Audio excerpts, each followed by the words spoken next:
Welcome to this Windows Computer and Technology channel, and wanted to show my new acquisition as I am actually getting into Chromebooks. So this is a very nice Chromebook. It's a inexpensive Asus C523 Chromebook. It is inexpensive, is in the 200 and some dollar range. It has a 15-inch screen, and it actually is pleasing me for what it is, and I am going to talk a little more in details of this in another video. I wanted mostly to mention and talk about what is a Chromebook, and this is the first thing that a lot of people want to know is what's a Chromebook and how different it is from a Windows machine or a Mac computer and so on. And also, it's important to note that this is not for everybody. So Chromebooks are a new breed of PCs that are now available. As you see here, these are beautiful little laptops. This one is very light. Battery life is quite amazing. And I would say that for that, it's probably the biggest positive point for me, because if I need a laptop for many hours without having to plug it in, this is great. So a Chromebook actually relies on an operating system that is Chrome OS. What's Chrome OS? Think about Chrome OS as being the Chrome browser in an operating system.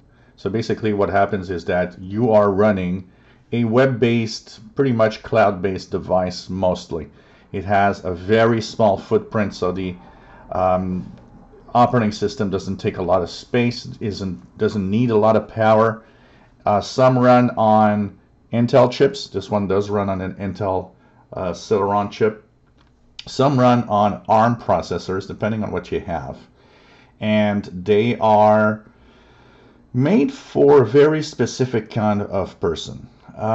Usually, like this Chromebook has 32 gigabyte of storage.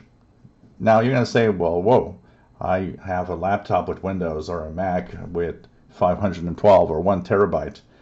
The thing is that on a Chromebook, storage is not necessary in the fact that most of what you do is in the cloud. Whatever you're going to work on, small documents, if you work through documents using Google Docs, it's all going to be in the cloud, and it's all going to be stored in the cloud. So there's really not a lot of storage used by the user itself in general. Now, I do recommend that you buy one that might have more memory. I didn't want to invest much money in a Chromebook, so I took the one with 32, which was fine for me, and will be fine from what I see that I'm going to use it for. But it is really a cloud-based system. It's made to be connected to the internet, and everything that you do becomes an app. So for example, when you go to YouTube, that becomes a possible app. It behaves like an app. It's like if YouTube was its own app, yet it is basically the Chrome browser. It's what we call a progressive web app. So every little thing that you do is kind of an app. It's as if it was a program or an app running in your computer, but in reality, it's always the Google Chrome browser coming back to you and doing whatever you want and ask it to.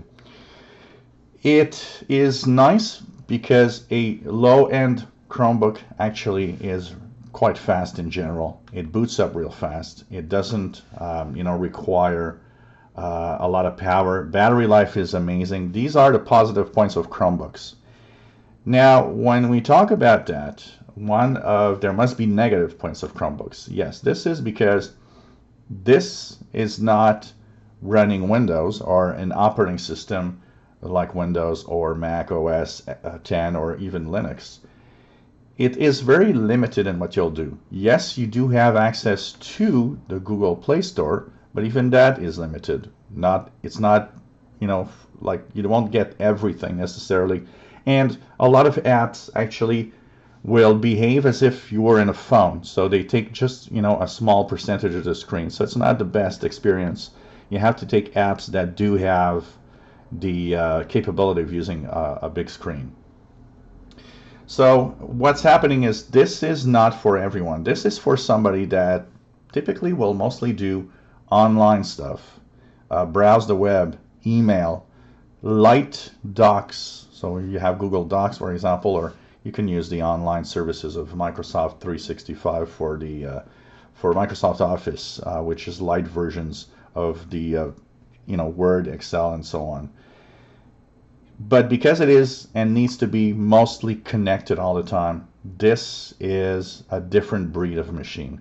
It's not meant to play games, really. It's not, well, maybe with the upcoming game streaming services it will be possible, but it's not your usual type of laptop.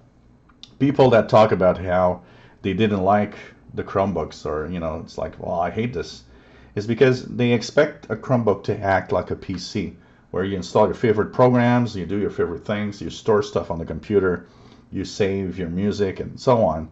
Where this is more of a cloud-based operating system where everything you do is pretty much out there on the web. That also means it needs to be connected all the time. So it's not the same thing. But what it has as a positive point, and this is where it gets popular for a lot of people, since most people that have a Windows PC, for example, Windows is an operating system that does so much more than what people actually need to do. And it makes it a complex system for a lot of people. As a tech guy, I've seen that all the time. And Mac computers aren't better. For people that always come back to me and say, "Oh, Macs are so easy." They're not. They're not more easy than Windows. It is untrue. Most people that find them easy, you already are kind of more of a tech savvy person. Because if you put anybody in front of a Mac or a Windows machine, you'll have the same hurdles and the same problems. It is untrue that Mac OS is easier to use than Windows. And the other is true also. I mean, it's two systems that are very complex and for most people, have way too many features that they just don't care about. And the first thing that I've noticed with the Chromebook is the setup, super easy. All you need is, a email or Gmail address. Once you set it up, it's super easy. All you do, you got Google Chrome, which is familiar, where you can go to websites and pin the websites and have your favorites and so on. And of course it syncs, so if your Google Chrome browser is synced with your account on Windows, you'll have all of your favorites from Windows actually transferred to your Chromebook. And everything is simple. It's, the Mail app is here, Google, which brings you to the Gmail directly. The Google Chrome browser to go on the web. You have Google Docs if you want to do simple tasks of word processing and so on. It is just what you want to do. And for most people, it's the simple idea that I got a laptop, battery life is amazing, and it's simple to use. I don't have to do cryptic commands, go to 25 different menus before I get to whatever I want to do. It's the simplest form of an operating system possible. It's the simplest form of a computer possible, but it does what you want, which is the basics of a lot of people. Just go on the web, just do some email, maybe a little bit of word processing, but not much more. You don't want to have more. And that's what the majority of home users are. Basic users that just need that. And that's why I think Chromebooks are very popular. You've got a PC that runs very smoothly and isn't that expensive, because there are expensive Chromebooks out there. There are Chromebooks that are up to the more than $1,000 point, which are of course much more performant, and you can do different things. You can have Linux on a Chromebook, for example. There's all sorts of little things that you can do, but overall, it's the simplicity that is the winner here. You want to have something that's not complicated, that does what you want when you go to the web, and that's pretty much it. Add to the fact that right now, if you keep it updated, there's little to no chance of viruses in a Chromebook for several little reasons. One, first of all, because they're not yet super popular, although they are becoming more and more. They're not being targeted that much.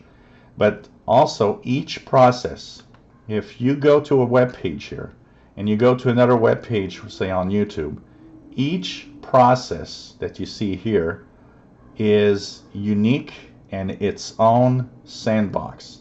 Meaning, you would infect this, it doesn't affect the rest of the system. It's closed down in a jail if you want. By the way, if you see the wavy lines on the screen in the video, it's an interaction with the camera. The screen is beautiful. It's very, very nice. A little washed out on this one, I would say. The colors are maybe a little washed out in general, but it's still a beautiful screen, and it's still a beautiful laptop for, you know, $200 and some dollars. It's not very expensive. And very nice. Very light. It's aluminum. It's not plastic. And that's what you want in general. I put it to the test for the battery life for the first time this week because I had an event and I had to go at a place where I knew I didn't have anywhere to plug in. And, you know, compared to my gaming laptop that gives me maybe about, in reality, about 4 hours of battery when I use it. Maybe 5 if I'm really careful with what I do. This was used for 4.5 hours, and I still had at least another 4.5 hours of battery if I wanted. After 4.5 hours, the battery here gave me a, I think it was still at 63% or something like that. So it tells you that this is really amazing for battery life also. And you know, it has the menu. It has a different menus that you could go to change things and have the different accounts. But it's really kept at its simplest form in general. So a Chromebook is not for everybody because it won't do what a Windows and a Mac can do in general. But if you look for something that's simple, just for web browsing, email, and it's fast, it runs, and you don't have to worry too much about anything, and you know, no cryptic updates in the middle of nowhere saying, well, you got to update the system and so on, because everything's done in the background. A Chromebook is kind of nice. Like I said, it's not for everybody. We'll have more talk about this, and we'll show more of the capabilities of this as time goes by. If you enjoy my videos, please subscribe, give us thumbs up, and hope that you enjoyed this first look at my Asus Chromebook.